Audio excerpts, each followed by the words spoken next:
Oke, DP Mania, dan seperti janji Bang Tony tadi kita bakal ngobrol-ngobrol nih dengan Mbak Tri Natalia Palupi atau yang kerap disapa dengan Mbak Upi, MPSI, Halo. Psikolog Humanika Consulting. Selamat siang Mbak Upi. Halo, selamat siang Mas Tony. Gimana kabarnya hari ini? Baik nih Mbak, secerah Hmm, cuaca siang hari ini. Cerah banget loh hari ini. Di sana ya cuacanya asik cerah apa banget. udah malam? Soalnya aku lihat di Uh, sini udah malam ya. Mbak di sini Palupi biru. di bagian timur ya. Di sini biru, Mas. Selalu biru. Oke Mbak Upi, ini kan kita lagi ngomongin lansia ya. Ya. Memahami lansia atau memahami lanjut usia. Nah, jelasin dong Mbak, apa sih Hmm, sebenarnya yang dimaksud dengan pengertian dari lansia atau lanjut usia?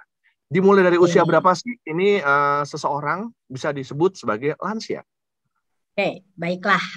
Halo semuanya, eh, para pendengar DFM semuanya. Gitu. Hari ini asik banget loh. Tema kita adalah lansia gitu.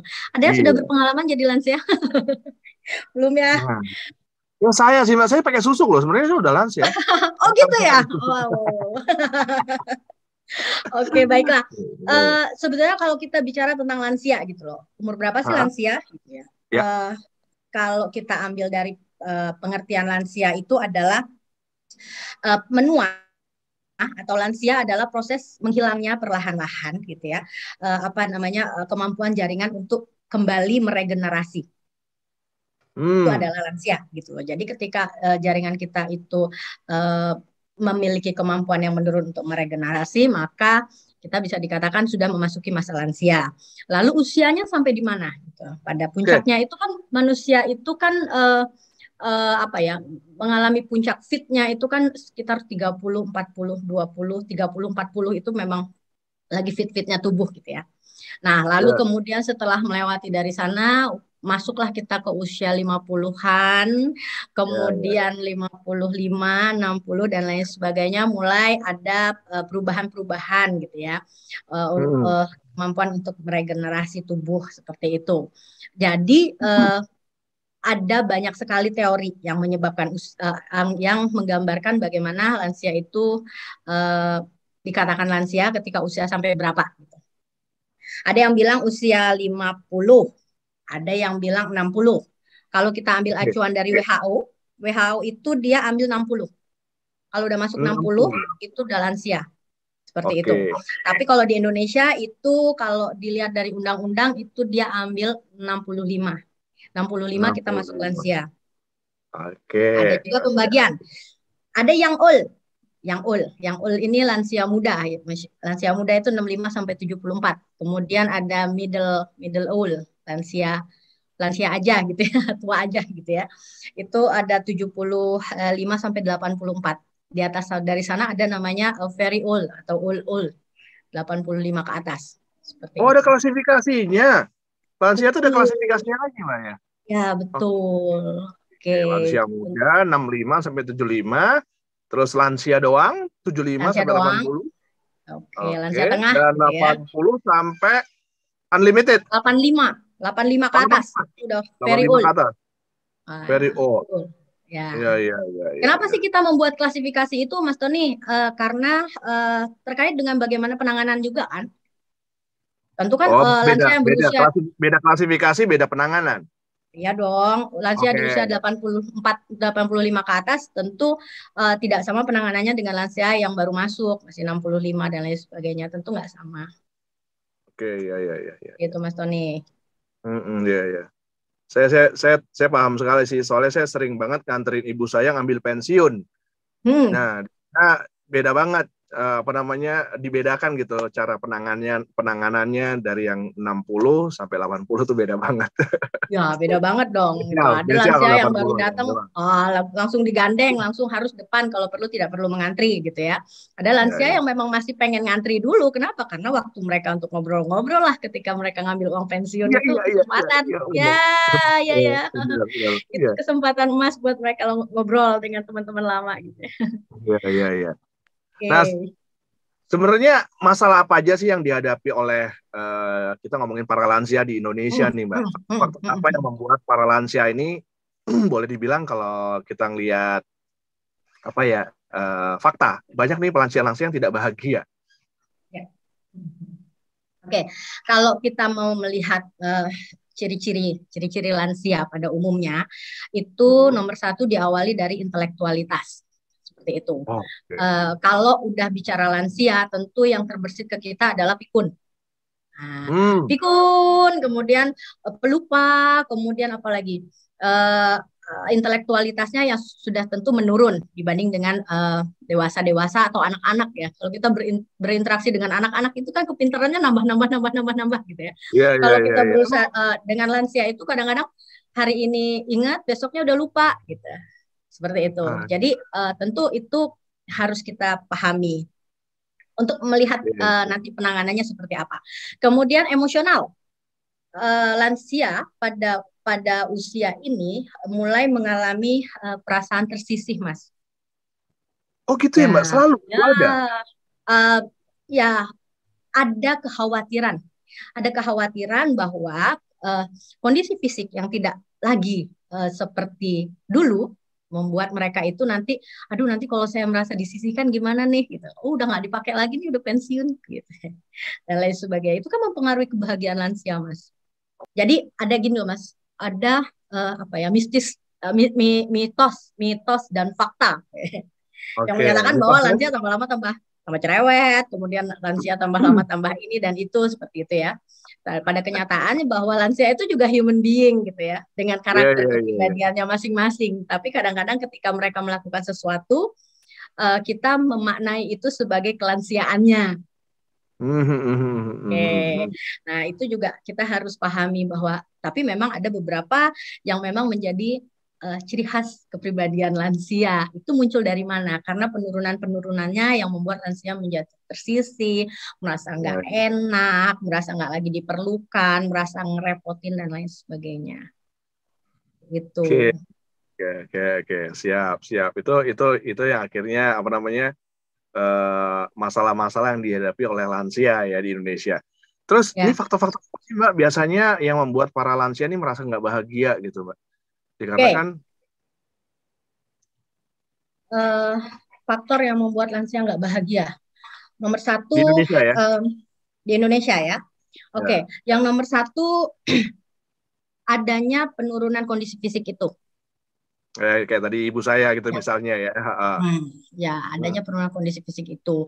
Dan di Indonesia, terutama di Indonesia juga gitu ya, belum terlalu banyak kan memang fasilitas-fasilitas yang ramah lansia itu kan juga belum terlalu banyak.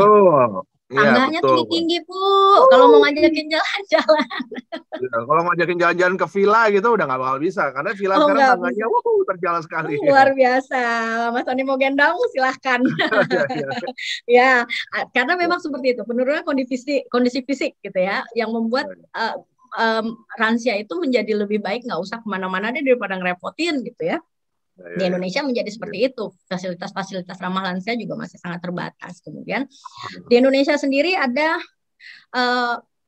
fungsi seksualitas ya. Kita boleh ya bicara ini ya, bahwa lansia itu kan ada penurunan fungsi seksualitas.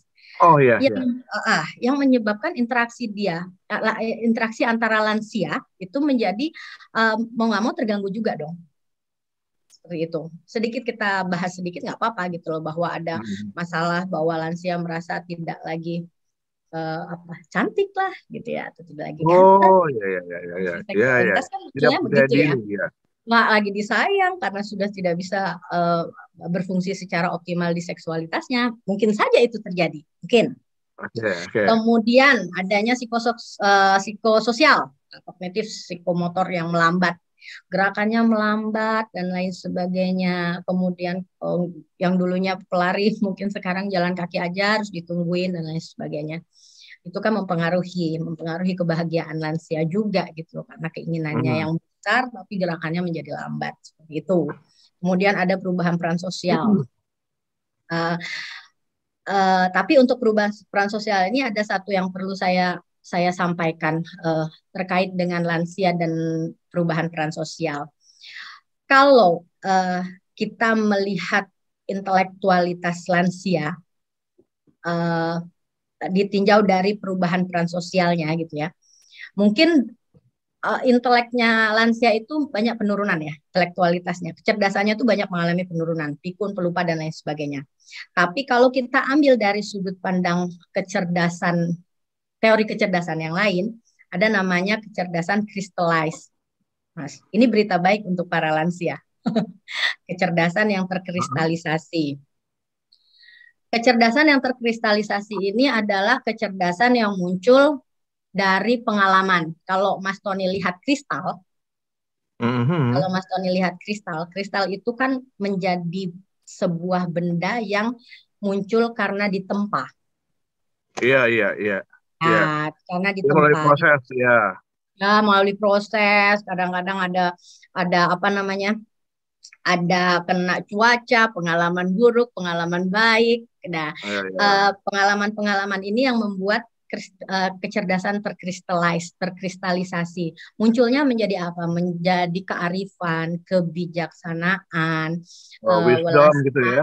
Wisdom seperti itu. Nah, hal-hal yang seperti itu yang dimiliki oleh lansia yang sebetulnya menjadi untuk Indonesia ya, untuk di Indonesia itu menjadi salah satu penyebab kebahagiaan lansia juga gitu. Kenapa? Karena orang Indonesia sangat menghargai lansia loh.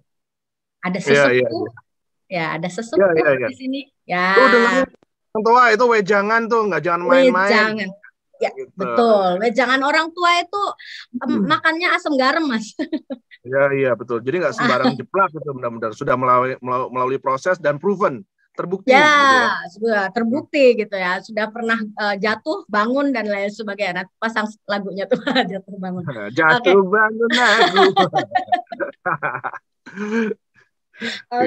Nah, itu kenapa sebetulnya menjadi faktor kebahagiaan lansia di Indonesia. Saya nggak paham kalau di negara lain ya. Kalau kita ikut susunan kepanitiaan. Iya. Ya, lansia itu adanya paling atas, Mas. Iya, hierarki ya. Hierarki keorganisasian gitu kan. Penasehat pasti jamin tua pasti itu pasti ya. Yang paling tua gitu. Ya, di awal-awal diundang pakai tongkat deh karena kita butuh wejangannya gitu loh. Ya, itu keindahan lansia yang ada di Indonesia itu begitu, Mas gitu loh. Karena kita sangat menghargai bahwa lansia itu mungkin udah nggak aktif lagi di kantornya gitu ya. Mungkin udah nggak bisa membantu meningkatkan ini perusahaan, membangun organisasi dan lain sebagainya. Tapi begitu dia pulang ke masyarakat, lansia itu punya punya pangkat baru sebagai sesepuh. Iya, yang memberikan kebijaksanaan untuk alternatif untuk mengambil keputusan. Saran, masukan gitu ya. Nah, benar. Ya, itu yang salah satu yang kita punyai. Mantap ya. Nah, habis ini aku bakal tanya-tanya sama Mbak nih, kenapa sih biasanya kalau misalnya lansia itu cenderung perilakunya seperti anak kecil, tapi jangan dijawab dulu Mbak. Seorang psikolog tuh sebenarnya bisa nggak sih memforecast secara garis besar seseorang ketika dalam 10 menit pertama ketika berbicara tuh bisa nggak sih? Oh, bener nggak sih? Yang saya dengar sih mitosnya kayak gitu. Mitosnya kan halo efek judulnya. Halo efek, bahwa kita tuh kadang-kadang dari halonya orang itu kita punya persepsi, punya cara pandang seseorang gitu ya. Persepsi sementara ya. Ini Mas Tony ini kayaknya halo efeknya orangnya begini gitu. Tapi kan itu nggak ini Mas, tidak nggak valid gitu ya. Nggak valid, iya makanya itu kan nggak valid Mas. Kadang-kadang juga kayak sosial media berarti ya. Ya betul. Kadang-kadang juga menipu juga. Sayang. Serigala berbulu domba loh Mbak, terkenal. Berbulu ayam. Kemoceng. Benar, saya terkenal serigala berbulu domba Mbak. 103,4 FM Radio Musik Asli Indonesia. Oke, DV Mania, baik lagi nih kita ngobrol-ngobrol sama Mbak Upi, psikolog Humanika Consulting, dan tema kita adalah memahami lansia. Mbak, bener nggak sih Mbak, kalau biasanya nih di Indonesia banyak sekali problematika di mana lansia itu sedih karena nggak ditengokin anaknya gitu. Sementara anaknya juga punya pemikiran gini, aduh gue ribet gue, soalnya orang tua gue sekarang nih kayak anak kecil gitu, pusing gue gitu. Gimana tuh Mbak lihat fenomena ini Mbak? Menurut Mbak Upi? Oke, lalu kita lihat ya kenapa gitu ya. Kok kayaknya tuh ini ngurusin lansia tapi kok kayak ngurusin anak-anak gitu ya. Dan lain Iya, iya, sebagainya kan iya, ya gitu iya, ya. iya, iya, iya. Jadi kalau kita boleh sedikit melihat apa sih yang dialami oleh lansia gitu. Nomor satu, lansia itu punya kekhawatiran untuk menjadi tua. Oh, Sekali lagi, itu dia takut manusiawi. dong jadi manusiawi dong. Kita takut menjadi tua gitu. Kemudian ada lagi lansia itu mengalami perubahan-perubahan yang menyebabkan lansia itu harus terus beradaptasi, Mas. Kebayang nggak? Lansia di usia 65, makanya tadi ada kategori lagi young old, ada middle old, very old gitu ya. Bahwa dalam kurun waktu 10 tahun saja lansia itu mengalami banyak sekali perubahan terkait dengan perubahan fisiknya, kemudian perubahan kemampuannya dan lain sebagainya. Ini kan menyebabkan lansia harus terus-menerus beradaptasi, mencari perilaku mana sih yang sesuai untuk lansia. Sehingga kadang-kadang lansia itu juga dalam proses beradaptasi ya mungkin dia menampilkan respon yang kurang tepat seperti itu, Mas. Oh. Jadi kadang-kadang dia masih pengen lari gitu ya. Nanti kita yang lihat, ih kenapa sih Bu? Gitu, ibu udah tua gitu ya, dan lain sebagainya. Gitu itu kan kita ya. tidak pahami bahwa lansia itu terus-menerus beradaptasi. Bayangkan dalam kondisi fisik, kognitif, emosi yang kemudian berubah-berubah. Mas Tony lagi pusing aja kadang-kadang ekspresi emosinya udah macam-macam kan. Kebayang nggak lansia? Lansia misalnya, kemudian dari tubuhnya berdiri, kemudian mulai keropos tulang misalnya, kemudian menjadi membungkuk, kemudian belum matanya, yang tadinya matanya awas, kemudian matanya menjadi rabun, kemudian telinganya mulai banyak penebalan genderang sehingga ada melilin sehingga pendengarannya berkurang. Yang tadinya bisa nyetir sendiri, sekarang nggak bisa misalnya. Ini harus beradaptasi gitu. Yang tadinya lansia ini seneng ngapa-ngapain gitu ya, kemudian menjadi terbatas, naik turun tangga menjadi nggak bisa lama-lama, capek dan lain sebagainya. Nah, ini lansia membutuhkan untuk menyesuaikan diri nih. Nah, penyesuaian diri inilah yang menyebabkan lansia itu kadang-kadang bereaksi yang menurut kita kok gini sih gitu. Nah, sebetulnya lansia itu lagi mencari pola yang mencari pola yang tepat, mencari pattern pola yang tepat untuk bagaimana sih saya bisa berperilaku dengan segala yang saya miliki saat ini, seperti itu.